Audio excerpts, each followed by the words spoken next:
Welcome to CityCast Denver. I'm Olivia Jewell-Love, and here's what Denver's talking about.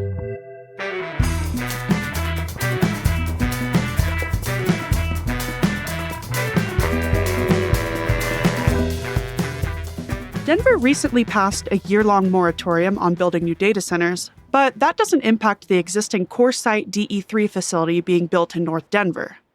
CPR News reporter Sam Brash, who you'll hear from in this interview, just recently reported that CoreSite has been testing new generators.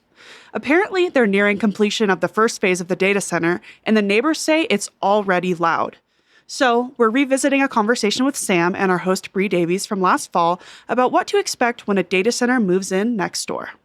Sam Brash, welcome back to CityCast Denver. Always glad to be here. Sam, what is a data center?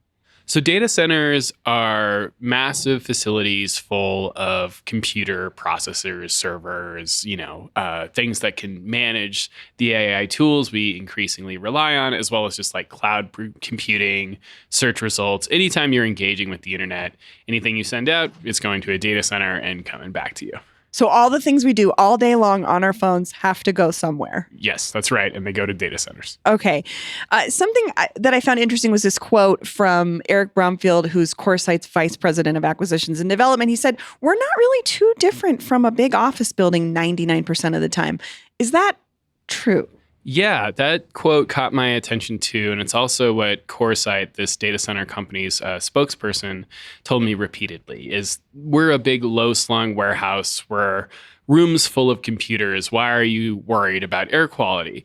And there actually are some pretty big differences between a data center and a standard office building. And we can get into those. Mainly, they use a ton of electricity. So this data center, which is not a big data center in terms of the ones we're talking about, will at its completion use 60 megawatts of power. That's its peak capacity. DIA uses 45 megawatts of power. So we're the whole airport? The whole airport right now. Okay. So we're talking about a huge operation that uses a ton of electricity. And the reason it's a concern in terms of air quality is that these facilities promise 24/7 service.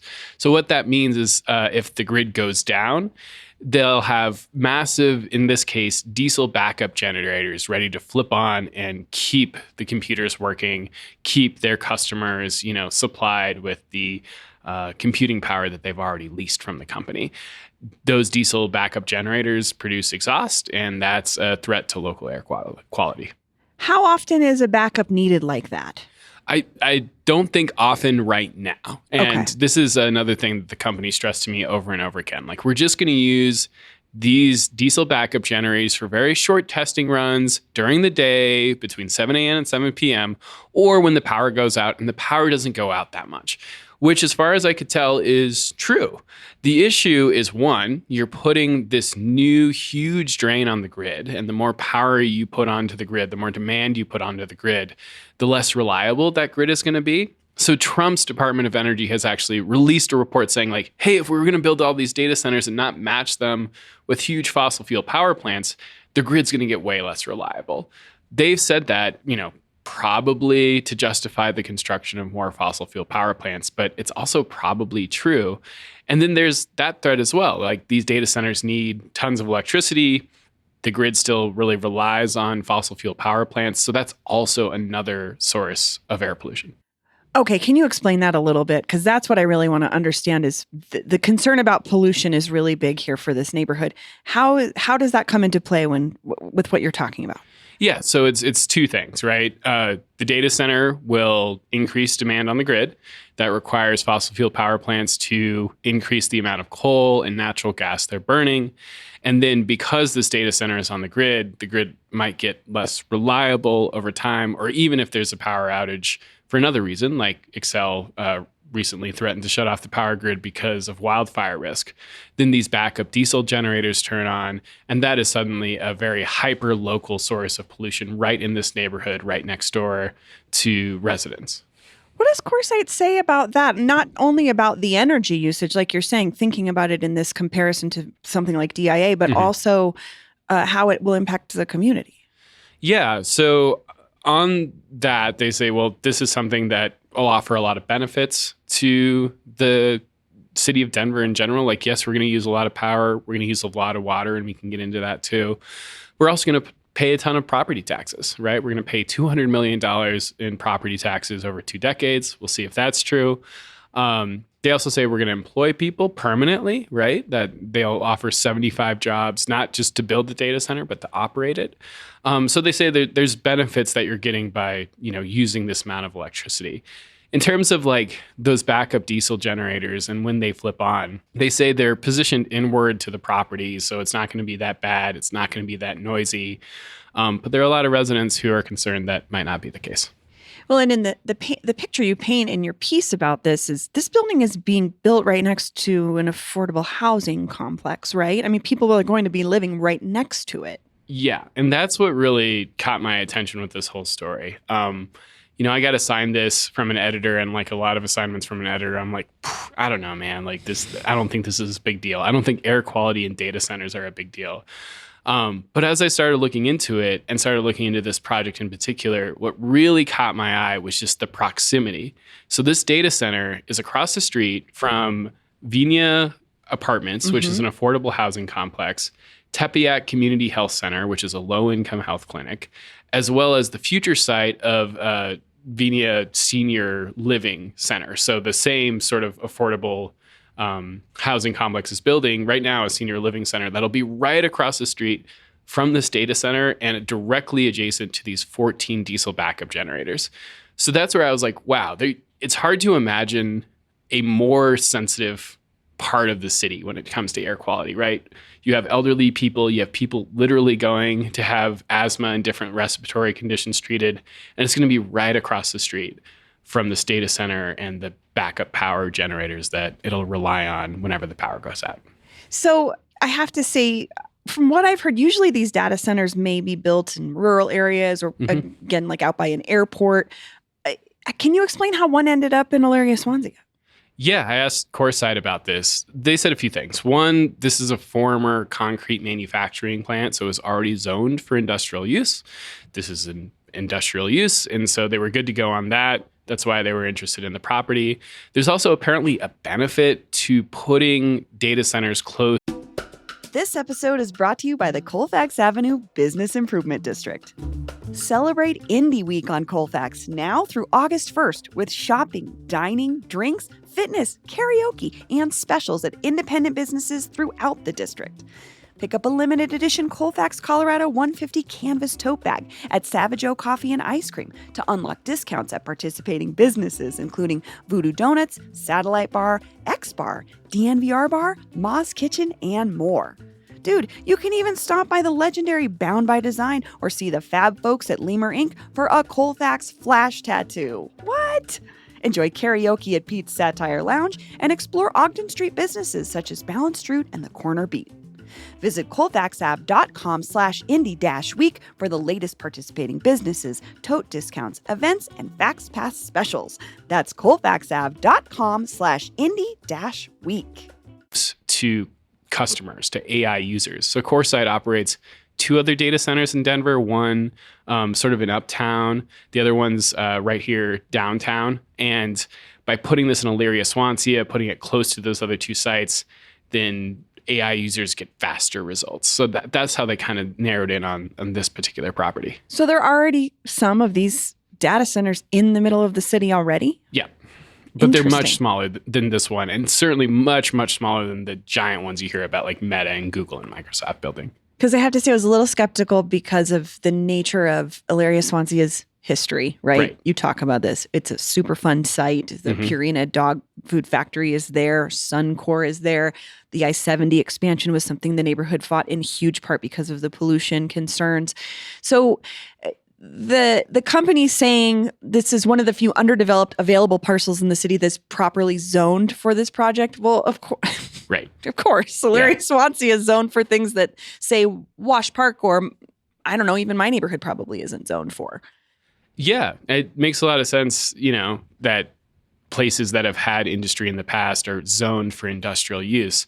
But like you were talking about, the air quality and the environmental struggles in Elyria-Swansea are something that got a ton of attention during the I-70 expansion. One thing that came out of that was the Colorado Environmental Justice Act. And that was a piece of legislation that was really designed to support communities like this and make sure that they had more opportunity for input when projects went in that put their health at risk or could put their health at risk. They at least knew what was going on and that there was a more robust review process. I think what was really telling, and I didn't actually get to include this in the article, one thing that law required is that when big companies go into these disproportionately impacted communities, they have an option and they're encouraged by the state to hold, extensive community meetings, but they don't have to. And so there's like a form that CoreSite submitted to the state, and they asked them, like, will you do this? And they're like, nah, we don't really. We don't want to. They just checked no on a Google form box. And they did hold, 2 small community meetings when they were applying for city tax incentive. But other than that, that was a big thing I heard from people is they said, we didn't know about this until construction started. And that felt like a betrayal to them on the level of like, we thought we had at least guaranteed the ability to know about these projects before they started. Because of previous harm done by large corporations, and these things had come into effect and said, okay, we should have this ability. But it sounds like the company didn't have to adhere to that, or they could opt out of it, it sounds like? They could opt out. The actual regulations give them an option to not do it, and they took that option. That is so wild. So I guess let's talk a little bit more about those environmental concerns for people. Other than not knowing about this facility, I think it sounds like a lot of folks heard about it when the company went to Denver and said, hey, can we get a tax break? Right. Which I think city council said no to, right? Sort of. City council, and especially at-large councilperson Sarah Parody and others, had questions about the water and electricity usage. And before they could actually vote, CoreSite withdrew its application.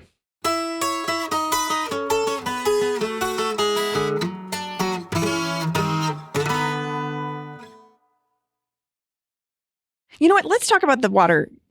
Where does water fit into this? Yeah, that's a really good question. So these data centers, because they're consuming so much energy, they need to cool down their computer processors, and water is how they do that. They use a kind of evaporative cooling. And so they use a ton of water just to keep things working, keep things cool within these giant buildings. I looked really hard for like a comparison of like how much water this will use and other things will use. And what I found is like some of the biggest golf courses in Denver, like Kennedy Golf Course out south, would use about the same amount as the first phase of this data center that they're building, the first third of it. That would be about equal in terms of how much water they're using on a daily basis if you average it out over a year. So the first third of it, meaning 2/3 more, could come and use 3 times as much as a golf course? Right. Oh my goodness. It's kind of remarkable. Like you're just, how is this possible? Yeah. But they're very energy intensive and they're very water intensive. What does that conversation look like with the company? Because water usage is a huge concern here out west and in other places where these data centers are going in. So how does the company address that? Or talk about it, I guess? That's a good question. As far as CoreSite, I think that because my article had more to do with air pollution, I probably could know a lot more than I do about exactly how they're going to use their water and stuff like that. We reported this as part of a broader series called the Wired West about data center development across the Rocky Mountain West. One of those stories focuses on Reno, Nevada, where a huge data center development centered around Google is raising huge concerns about a river and groundwater usage and whether that community will be able to continue developing other things that need water, like housing, because these data centers might use so much of it. So, I think the case a lot of these companies are making is like, yes, we're using a lot of water, but this is good for your property taxes. It's good for jobs. It's real industry. And it's worth it because we want to use AI. We want to develop this technology. I'm just thinking about in the movie Tank Girl when they're drinking sand. I don't know. What movie is this? In Tank Girl. It's like a future dystopian future and there's no water. Yeah. And they take showers in sand and stuff. And so I'm just like, okay, sure, it's good for what we use it for. Like, we use our phones our computers every day. We need we need the internet. But like when there's no more water, there's no more water. There's no more water. Yeah. And you could think of, with all of this, it's sort of like you'd think that we would use electricity and water for things that we want most. And there are a lot of environmental groups especially that are questioning, maybe not all customers are the same, right? Like maybe a factory that really employs a lot of people is more important than a data center. Maybe a, housing development, if it is going to supply affordable housing, is more important than a data center. And that's something that is, I think, going to be a huge point of argument at the state legislature, at the Public Utilities Commission. There's all kinds of policy questions that are being raised by the amount of water and electricity that these things use. And you also just mentioned jobs, and that's something you talked about a little bit earlier, is they say they're going to provide around 75 jobs. Mm-hmm. Do we know what kind of jobs those are? No, I don't know. I'm just like, is this going to go jobs to the community directly? You know what I mean? It's hard to picture if we don't even never, data centers are not something I think I wasn't super familiar with before. So I'd be curious what a job creator looks like. Yeah. I mean, I know that community groups, when they had the opportunity to question the company about this, were like, well, yeah, will this be, people who are employed locally? And I'm pretty sure they didn't commit to employing people from Elyria-Swansea specifically, but said, hey, it'd be great if they applied or something like that. Sure. Speaking of jobs and things that were there before, there was a concrete manufacturing plant there before, like you mentioned. It closed in 2018. Is a data center an upgrade when it comes to these issues about the pollution in the environment than something like a concrete factory? CoreSite says it definitely is, right? And I kind of get their argument as to why. So, these things are not producing a ton of at least air pollution unless the power is out. And in the meantime, they don't have all the things you can expect going to and from a concrete plant, like huge trucks, maybe trains if it's on a train line. And they're not dust particles. Sure, like all of that. So I think, probably it's an upgrade. But, there's still a risk here, and there's a risk that's not very well understood. And that's why I really wanted to write the article. As an environmental reporter, do you think that's a fair argument? Yeah, I think it's a fair argument. I mean, I think a lot of people don't quite realize the amount of air pollution created by like trucks. And that's something that I got into a lot doing an earlier story about I-70 and the park above I-70. Right. Is that, diesel trucks pollute a ton. And it's a huge risk. And if you spend any time in Elyria-Swansea, you realize just how many like huge semis are driving around on neighborhood streets. So not having those trucks going to and from the data center, I think, are a big deal. That said, I really do think we're under evaluating what happens when the power goes out. I mean, 14 backup diesel generators, each one 5,000 horsepower or more. Like these things are huge. What happens to all that pollution? Like, where does it go? Who does it impact? I think you have a scenario where we could see enormous pollution impacts at specific periods of time that people just don't fully understand yet. Well, and I think with climate change, that's definitely a conversation about the future of energy in general and, blackouts and rolling brownouts and these other things. It's just a lot of unknowns. Yeah, the grid's less reliable than it's been. I mean, on a day when Excel was like, we might shut the power grid down. We don't know. We don't know how bad wildfire risk is going to be. There's that. There's increasing demand on the grid. There's, the fact that renewables are intermittent dependent on natural phenomenon, right? Like it's harder to manage a grid like that. It's possible with batteries and everything, but there's a lot of questions raised about how the grid's going to work. And a lot of those difficulties are even harder if you have huge data centers linking onto the grid.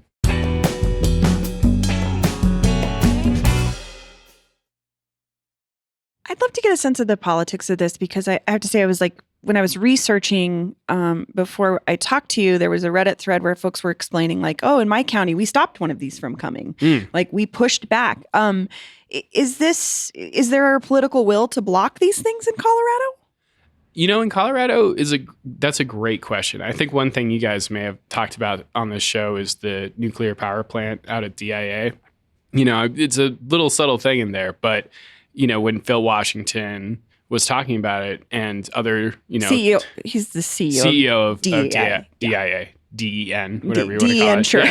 Yeah. So, one option for things we could power is, data centers at DIA or near DIA. And I've already heard from community members who are like, oh, we got to push back against all of this, like the nuclear power plant, data centers. We all think it's connected and it's time to push back. So that indicates to me that there's a growing amount of political opposition to it. I also think that like we know in Colorado that there's already, plenty of political opposition to big oil and gas developments, different kinds of big industrial developments around Boulder and Fort Collins. This isn't that different. So I think the moment a data center is proposed in a place where people don't think it belongs, like there will absolutely be an opposition movement. I think this one was in a place where people felt like they didn't have enough time to fully understand the scope of the project and respond. And it kind of flew under the radar. What about this conversation with AI growing and the need for data centers for it? I see a lot of anger about AI in general, but could that be something that people use as a pushback? As they don't even like the AI being something that a data center would grow or need more space for. Like not liking AI products is a reason not to have data centers around? Yeah, I think so. I think a lot of people are, skeptical of just like how much this is getting shoved in front of our faces. Like I've recently started using a search engine called Kagi that like doesn't like force me to read AI summaries every time I Google something. I need to use that. Yeah, because it's just like get that, like this isn't helpful right now. Like I'm getting more confused. So I could definitely see that. And I think there's a lot of people who are, and I put myself in this camp. Like I think AI could be useful for some things, but I am like pretty shocked about just how much money is getting spent on the infrastructure behind it right now. And I don't have anywhere near the economic expertise to say whether it's a bubble, but I've heard a lot of that. And we'll see. We'll see if it is. Interesting. So again, you mentioned there was 2 of these smaller sites from CoreSite in the city as well. Do you think that there's going to be more companies that follow their lead and build more facilities like this in Denver? In Denver is a good question. I haven't heard reports like within the city limits, anything like that. But I do know that there's big, they called hyperscale data centers under construction in like East Aurora, in Northern Aurora up by the airport. It sounds like Microsoft acquired a bunch of land to build the data center. These are near communities like Green Valley Ranch and stuff like that. But within the city, I haven't heard examples of like other data centers like this one. So again, this is a long-term thing you've been watching as you're reporting on the environment. And I just wonder, what should we be looking for next? What's going to happen next?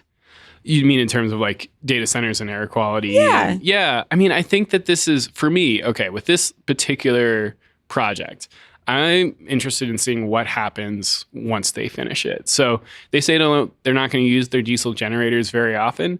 That's verifiable, right? Like I can look into this. They have to report whenever they turn them on to the Colorado Air Pollution Control Division.